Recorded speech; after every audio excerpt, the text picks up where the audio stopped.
мамочки и будущие мамочки. От имени главы нашего района Альберта Елизаровича и от себя лично я вас приветствую на этом празднике. На красивом празднике, я считаю, что он очень нужный, очень важный этот праздник для вас. В первую очередь, и для нас он тоже нужен, потому что мы вот видим, что у нас в районе будет пополнение. В общем, вы задумали очень хорошее большое дело – родить ребенка.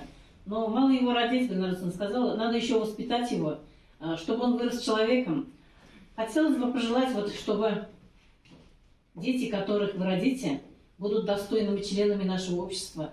Они будут радовать вас своими успехами. Вы будете ими гордиться. Каждая мама, когда задумывает родить ребенка, наверное, думает и мечтает об этом.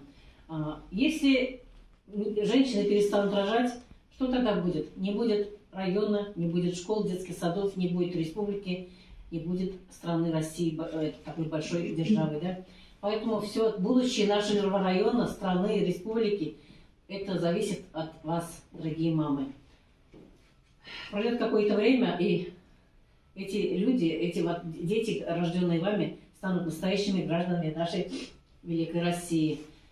Какими они родятся и какими их воспитаете, это зависит в первую очередь от вас.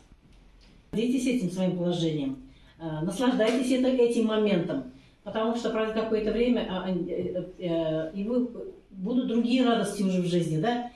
Первые улыбки ребенка, пусть сначала неосознанные, первые шаги, первые зубки. С этим, конечно, будут и первые болезни, первые болячки, но это все проходит. Понимаете, это все равно со временем забудется.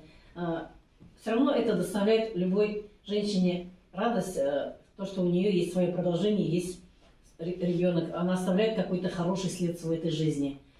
А это очень важно.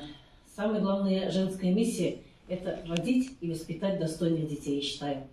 Просто сейчас много говорят, что в первую очередь карьера для женщины, да, там, не знаю, наверное, это какой-то вот... Я это не воспринимаю. На Западе есть такое модное течение child-free, отказ от детей, добровольный отказ от детей. Типа я вот буду жить только для себя, я сама себя люблю. Ну, мужчина, может быть, там у нее и есть, но детей они осознанно не хотят рожать и растить детей, жить только для себя. Спать, когда хочется, есть, что хочется, работать, делать карьеру и отдыхать, ездить в путешествия. Ну, мне кажется, не знаю, со временем они, наверное, поймут, что это очень большая ошибка. Не может женщина быть счастлива, если она не мама. Я в этом очень глубоко уверена. Рожайте детей. Все у вас получится, все дети будут живы, здоровы, и они все вам достоят вам счастья.